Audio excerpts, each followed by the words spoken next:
So, Victor Wembanyama is the highest profile player since Chris Bosh to have issues with blood clots. And we're going to be talking a little bit in this video about whether or not they're going to be like affecting his entire career, whether or not like it's going to affect long term, and whether or not like it's going to affect his life in general, which is obviously the most important thing. At the end of the day, his health is more important than anything he does in the basketball court. So yeah, we're going to talk about that. And am I a doctor? No.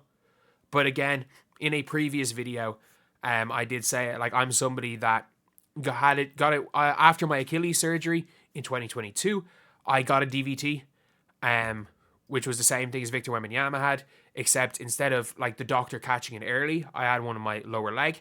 Instead of the doctor catching it early, like they did with Victor, being able to put him on blood thinners and it didn't spread, it was like contained in the shoulder. My doctor basically laughed it off and said, "You're just basically you're just worrying. You're fine." 2 weeks later, it had moved to my lung. My lung's still in a really bad way. nearly 3 years on, like still have severe lung damage. Like I can't. Anytime I get any sort of lung issues, it doesn't really heal properly. There's a lot of scarring there. Either way, like I'm someone that's had the worst of this. Victor Wembanyama does not have the worst of this. So I had basically what Chris Bosh had. What Chris Bosh had is something that is not entirely different, but entirely different. What Chris Bosh had is really life-threatening. Like Chris Bosh, it had moved to his lung. And like obviously pieces break off and it can move through your blood, the clot, and it can get to your lung. And when it gets to your lung, that's when it can become fatal. Like a DVT is only really fatal when it starts to move. And that's what Chris Bosh ended up having. And even with Chris Bosh having a DVT, a PE, a pulmonary embolism in his lung, you can still play after that. The treatment for Victor Wembanyama is going to be 3 to 6 months on blood thinners or anticoagulant medication. He's going to be fine. Like the rest period for Victor Wembanyama on those medications, because there's no real lung damage, it's going to be under a month. So Wemby, as in, and I think a month is being like almost overly cautious. Like he's not going to be able to play in an NBA game until he's off this medication and off this medication for a little bit of time. But he's going to be fine. He'll be back to play at the start of next season. And as well as that, he'll be good to go hard at the start of next season. There's not going to be any issues. There's not going to be any issues with the blood clot medication. Why Chris Bosh was not allowed to play was that it happened again. So, like, I'm someone, again, who suffered the same thing as Chris Bosh did. And people being, like, having any clotting conditions, I had a hereditary thing that made it more likely. Like, I should have been smarter. Like, my mom had one 12 months before I did. Like, she had a blood clot in her lung 12 months before I did, and it was a hereditary thing. I should have been more careful after having surgery for my Achilles. Obviously, hindsight 2020.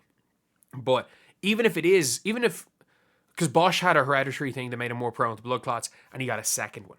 When you get a second one, you're on medication for life.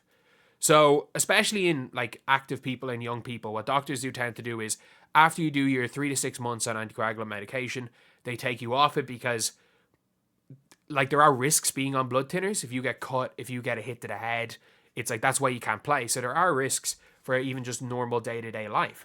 And for people being on them, a lot of the time for young active people, they suggest to not be on them. They basically are like, look, if you don't have to be on them, don't. But if you get a second one, like if you get a second blood clot, you're on them the rest of your life. And that's what happened to Chris Bosh. Like he was on this medication, and because of the medication he's on, nothing to do with his health, nothing to do with what he does, because of the medication he's on, he's like he can't play in an NBA game because if he gets a hit to the head, he could die. And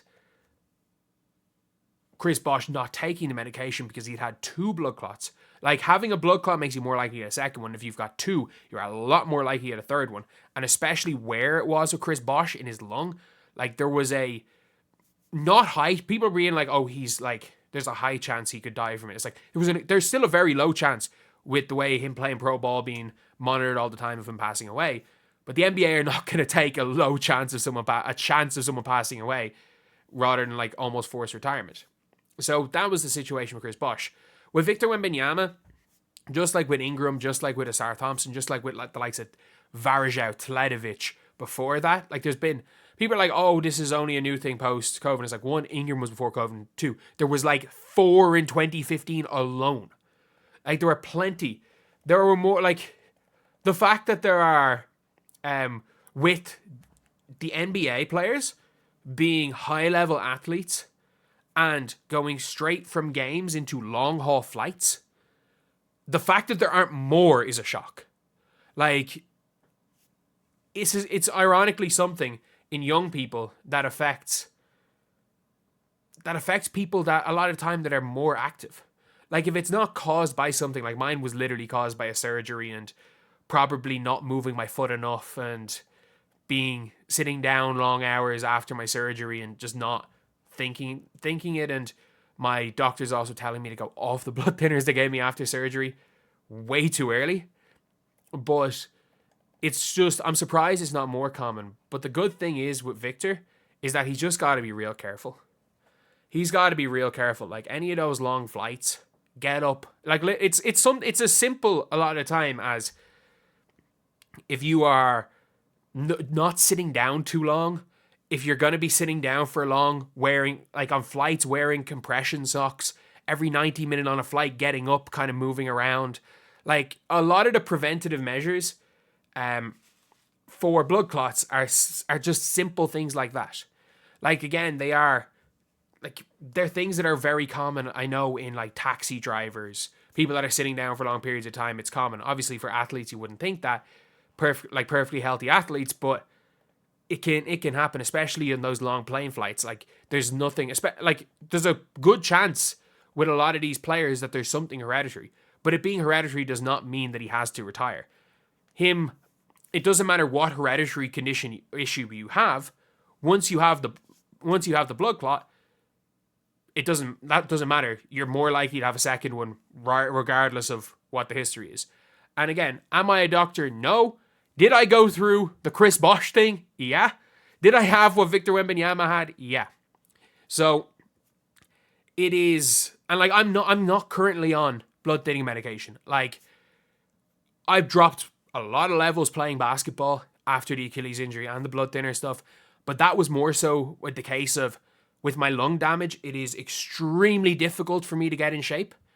And it's only really been like in the last year where I'm like, okay, I got to stop trying to get back into the shape I was in and just start doing exercise for health and be fine with, like, instead of going out to play ball where I just physically can't do it, sometimes walking more, things like that. It's in the last few months where I'm like, kind of got to do that. But like, for the likes of Victor Wembanyama, there's no lung damage. There's not going to be anything long term with this, almost certainly. And he'll be fine. If nothing else happens, he'll be fine. People are like, oh, I hope this is a freak and not something that's hereditary. It actually doesn't matter. It actually doesn't matter if it was provoked by a hit, if it was something hereditary. It actually doesn't matter.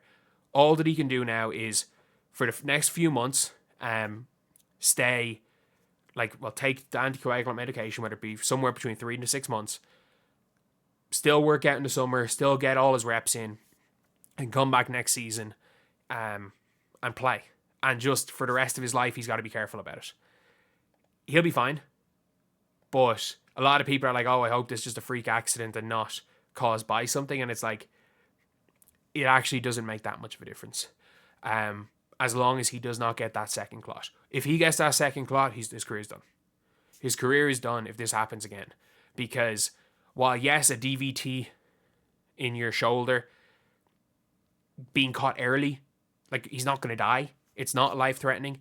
But if the medical team in the Spurs were just brushed it off the shoulder pain and ignored him not feeling well and just thought he was sick and left it a couple of weeks and just brought him out for, like, he was gone for, I don't know, like, shoulder issues and the flu, I don't know what they would diagnose it as, and it got to his lung, like then it's really life-threatening. But fair play to the medical staff for getting it sorted straight away, for catching it early. And there is a lot more likely chance that this is a Brandon Ingram situation than a Chris Bosh situation. But a lot of people are like, oh, Chris Bosh's was more serious because of it in his lungs. It was for his health, but the reason Chris Bosh had to retire was not that it was in his lungs. The reason Chris Bosh had to retire is because he went on the anticoagulant medication. He then went off the anticoagulant medication, which, again, 32-year-old, healthy sports person, completely fine. And then whatever, like, the condition he had, he got it again. He got it again. And it was the second clot, meant that he was on blood thinners for life. So, regardless of what happened with Bosh, what happened with Ingram, like, each case is their own, because nobody knows. And like with Victor Wembanyama, I don't know, I'm not a doctor, but it could possibly be a bit more dangerous because of his height and size. I don't know, but yeah, he's just got to be really damn careful. But I do still think we're going to see a Victor Wembanyama that is equally as good next year as he was this year. So anyway, that's the video. Thank you guys for watching. Please like, comment, and subscribe.